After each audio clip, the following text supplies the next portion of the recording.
జై శ్రీరామ్, జై శ్రీకృష్ణ. గీతా మార్గానికి పునఃస్వాగతం. 5వ అధ్యాయం కర్మ సన్యాస యోగం మొదలు పెడుతున్నాం. మొదటి 3 శ్లోకాల గురించి చెప్తున్నాను. మొదటి శ్లోకంలో శ్రీకృష్ణ పరమాత్మని అర్జునుడు అడుగుతున్నాడు, కర్మ సన్యాసం అంటున్నారు, కర్మయోగం అంటున్నారు. కర్మ సన్యాసం అంటే కర్మలను త్యాగం చేయడం, కర్మయోగం అంటే నేర్పుగా పనిచేయడం. ఈ రెండిట్లో ఏది ఉత్తమమో నాకు నిశ్చయించి చెప్పండి అని అడిగితే కృష్ణ పరమాత్మ అంటున్నారు, కర్మ సన్యాసం కన్నా కర్మయోగం ఉత్తమం, నేర్పుగా పనిచేయడం ఉత్తమం. కానీ రెండు కూడా శ్రేయోదాయకాలే అని ఇప్పుడు చెప్పి ఎదర శ్లోకాల్లో ఏం చెప్తారంటే ఏదైతే కర్మ సన్యాసమో అదే కర్మయోగం అని చెప్పారు. అక్కడికి వెళ్ళాక దాని గురించి వివరించుకోవచ్చు. ఇప్పుడైతే కర్మ సన్యాసం గురించి, కర్మయోగం గురించి అర్థం చేసుకోవడానికి నిర్వేదము అనిర్వేదము అనే 2 విషయాలను ప్రస్తావిస్తాను. నిర్వేదం గురించి కృష్ణ పరమాత్మ చెప్పారు, అనిర్వేదం గురించి ఆంజనేయ స్వామి సుందరకాండలో చెప్పారు. మన గురువుగారు కారణ జన్ములు శ్రీ చాగంటి కోటేశ్వరరావు గారికి నమస్కరిస్తూ ఆయన ఉటంకించినటువంటి ఈ శ్లోకం, అనిర్వేదో శ్రేయోమూలం, అనిర్వేద శ్రేయోమూలం, అనిర్వేద పరం సుఖం, అనిర్వేదో హి సతతం సర్వార్థేషు ప్రవర్తక. ఆంజనేయ స్వామి సుందరకాండలో సీతామాతను వెతుకుతూ ఈ శ్లోకాన్ని ఉటంకించి చెప్పారు. బంతిలాగా క్విక్ రెస్పాండ్ అయి ఉండాలి, అంతేగాని మట్టి ముద్దలాగా అలా జావగారిపోకూడదు. ఏదన్నా పని చేసేటప్పుడు బంతిలాగా క్విక్ రెస్పాండ్ అయ్యి అంత యాక్టివ్గా ఉండమని చెప్తూ అనిర్వేదాన్ని ప్రమోట్ చేశారు ఆంజనేయ స్వామి. అలాగే నిర్వేదం గురించి కృష్ణ పరమాత్మ చెప్పారు గతించిన శ్లోకాల్లో.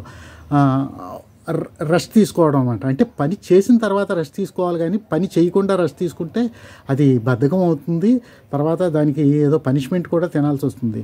అందు గురించి రెస్ట్ తీసుకోవడం, రెస్ట్లో ప్రసాద స్థితిని పొందుతుంది మనసు. కాకపోతే ఆ రెస్ట్ ఎప్పుడు తీసుకోవాలి? నేర్పుగా పని చేసిన తర్వాత పొందాల్సింది. దాన్నే కర్మ సన్యాసం అని, నిర్వేదం అని కూడా మనం చెప్పుకుంటాం అన్నమాట. తర్వాత ఈ నిర్వేదం కర్మ సన్యాసి గురించి వివరించారు 3వ శ్లోకంలో. జ్ఞేయ అన్నారు, తెలుసుకోదగినవాడు. మనందరం కూడా అతని గురించి తెలుసుకోవాలి ఖచ్చితంగా, కర్మ సన్యాసి గురించి. ఎందుకంటే ఆయన చెప్పారు కృష్ణ పరమాత్మ జ్ఞేయ అని, తెలుసుకోదగినవాడు.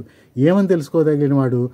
నిత్య సన్యాసి అతడు నద్వేష్టి నకాంక్షతి, దేన్ని ద్వేషించడు కాంక్షించడు.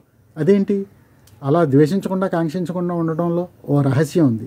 అతనికి సృష్టి యొక్క రహస్యం తెలుసు. నేచర్ యొక్క రహస్యం ఏంటంటే, మనం దేన్నన్నా ద్వేషించామనుకోండి, అది మళ్ళీ మనం దాన్ని ప్రేమించేదాకా నేచర్ మనల్ని వదలదు, మనల్ని ఆ డైరెక్షన్లో తీసుకెళ్తుంది అనమాట. అలాగని ఏదైనా కావాలనుకున్నాం అనుకోండి, దాన్ని ఇంకా బలంగా పట్టుకుంటుంది నేచరు. అంటే దాన్ని మళ్ళీ పొందడానికి మన నుంచి మళ్ళీ మనం ఏదో దానికి తగ్గది వదులుకోవాలి. వదులుకుంటే కానీ మనకు కావాల్సింది పొందాం. అలా అటువంటి గేమ్ ఆడుతుంది నేచరు. అసలు నేచర్ యొక్క స్వభావమే అలాంటిది. బలం ప్రతిబలాల మీద అది నడిపిస్తూ ఉంటుంది ప్రకృతిని. మనం కూడా అందులోనే పడిపోతాం. బలం ప్రతిబలం అనే ఆ గేమ్లో పడిపోయి, మనకు కావాలి అనుకుంటే మనం ఏదో వదులుకోవాలి, మనకి వద్దు అనుకుంటే మనకి ఇస్తుంది మళ్ళీ ప్రకృతి. మనం ఏదైనా ద్వేషిస్తే మళ్ళీ మనల్ని వదలదు ప్రేమించే వరకు. ఈ రహస్యం ఆయనకి తెలుసు కాబట్టి నిత్య సన్యాసి ఆ 2 విషయాల్లో కూడా అతను జాగరూకుడై ఉంటాడు. ఆర్గనైజ్ చేయడం వేరు. ఆర్గనైజ్ చేసే దాంట్లో మనం కావాలనుకుంటాం ఒకటి, వద్దనుకుంటాం ఒకటి. అది ఆర్గనైజ్ వర్కునే. కానీ మన మనసును దానికి అప్లికబుల్ చేసి మనమే స్వయంగా కావాలి వద్దు అనుకుంటే మాత్రం నేచర్ మనల్ని వదలదు, బంధించేస్తుంది అనమాట. ఈ బంధం నుంచి విడిపడడానికి మొట్టమొదటి సూత్రం ఆయన నిర్ణయించాడు. అదేంటంటే నద్వేష్టి నా కాంక్షతి. తర్వాత సుఖం బంధాన్ ప్రముచ్యతే, చాలా సులువుగా బంధాల నుంచి విముక్తుడైపోతాడంట ఆయన. ఎంతచేత అంటే ఎలా విముక్తుడైపోతాడు అంటే, మహాబాహో అతను ద్వంద్వాలకు అతీతం అయిపోయి ఉంటాడు. నిర్ద్వందో అంటే ద్వంద్వాలన్నమాట. ద్వంద్వాలంటే నెగిటివ్ పాజిటివ్, ప్లస్ మైనస్. ఈ ద్వంద్వాలతోటే నేచర్ నడుస్తుంది కాబట్టి ఈ ద్వంద్వాలకి అతీతుడు అవుతాడు. వదిలించుకోవడం కాదు, అతీతమైన స్థితిలో ఉంటాడు. అతీతమైన స్థితిలో అంటే ఇప్పుడు మనం ఒక విమానంలో కూర్చుని ఉన్నాం అనుకోండి, కింద ఉన్న ఈ రోడ్డు, ఈ ట్రాఫిక్, ఈ కార్లు వెళ్ళడాలు ఇవన్నీ చూస్తాం. మనం అతీత స్థితిలో ఉంటాం కాబట్టి అదో గేమ్లా చూస్తూ ఉంటాం. కార్లు వెళ్ళడం, ఈ ట్రాఫిక్ ఎంత తప్పించుకోవడం, మనుషులు నడవడం. అదే మనం కిందకి దిగామనుకోండి, మనం కూడా అందులో ఆ సిస్టమ్ను ఫాలో అవ్వాలి. అతీత స్థితి అంటే అలా విహంగ వీక్షణంలో ఉంటాడనమాట. పైన ద్వంద్వాతీతంగా ఉంటాడు. ద్వంద్వాతీతంగా ఉండి సుఖం అంటే చాలా సులువుగా బంధం ప్రముచ్యతే, బంధం నుంచి విముక్తుడైపోతాడనమాట. దీని గురించి అర్థం చేసుకోవడానికి ఒక చిన్న కథ చెప్తాను, వినండి. ఒక యోగి ఉన్నాడు. ఆయనకి కాలు కూడా ఒక బోధకాలు ఉంది. అతనికి వెనక ముందు ఎవరు లేరు అనుకుంటా. అతను శ్మశానంలో కూర్చుని ఉన్నాడు. అక్కడ హ్యాపీగా ఉందంట ఆయనకి. ఆ శ్మశానంలో కూర్చుని రెస్ట్ తీసుకుంటున్నాడు. రాత్రి అయిపోయింది, 2 అయిపోయింది. చండీదేవి తన గణాలతో వచ్చింది అక్కడికి. ఆవిడేదో చిన్న ప్రోగ్రాం అక్కడ ఉంది, ఆ నృత్య కార్యక్రమాలు ఏవో ఉన్నాయి. ఉండేటప్పటికి ఈ చండీ గణాలు వచ్చినాయి అక్కడికి. ఫస్ట్ వచ్చి ఈ యోగిని అంటాయి, మీరు ఇక్కడి నుంచి ఎక్కడికైనా వెళ్ళిపోండి, ఇక్కడకే చండీదేవి వస్తుంది అంటే ఆయన అంటాడు, అబ్బాయి నాకు ఇక్కడ బాగుంది, ఇక్కడ హ్యాపీగా ఉంది, ఇక్కడ కూర్చున్నాను, కావాలంటే చండీదేవిని ఇంకా ఎక్కడికైనా చోటు చూసుకోమనండి, నేను వెళ్ళను అంటాడు. అంటే వాళ్ళందరూ గద్దిస్తారు. గద్దించినా కానీ ఆయన ఏం భయపడ్డు. ఆఖరికి చండీదేవి మాత దగ్గరికి వెళ్ళి చెప్తారు. చండీదేవి స్వయంగా వస్తుంది, వచ్చి ఆ యోగిని గద్దిస్తుంది, నువ్వు వెళ్ళి ఇంకో చోటు చూసుకో అని. నేను వెళ్ళను, నువ్వే వెళ్ళి ఇంకో చోటు చూసుకో అంటాడు.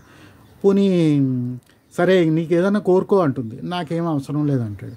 నువ్వు కోరుకుని తీరాలే, నేను నీకు వరం ఇస్తాను, నువ్వు కోరుకుని తీరాలని గట్టిగా పట్టుడుతుంది చండీమాత.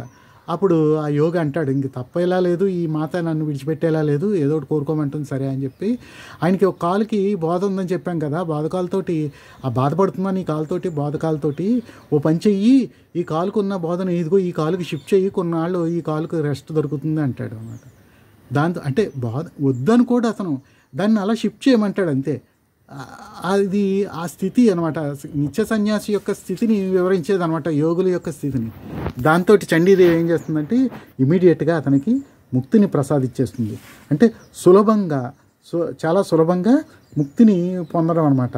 బంధం ప్రముచ్యతే, దాన్నే ఉర్వారుకమేవ బంధనాత్ మృత్యోర్ ముక్షీయమామృతాత్ అంటారు. దోసపండు తొడిమను వదిలినంత సులువుగా వదిలేసి మృత్యువు నుంచి అమృతత్వాన్ని పొందడాన్ని ప్రసాదించు అని మృత్యుంజయ మంత్రంలో మనం స్వామివారిని ప్రార్థిస్తాము.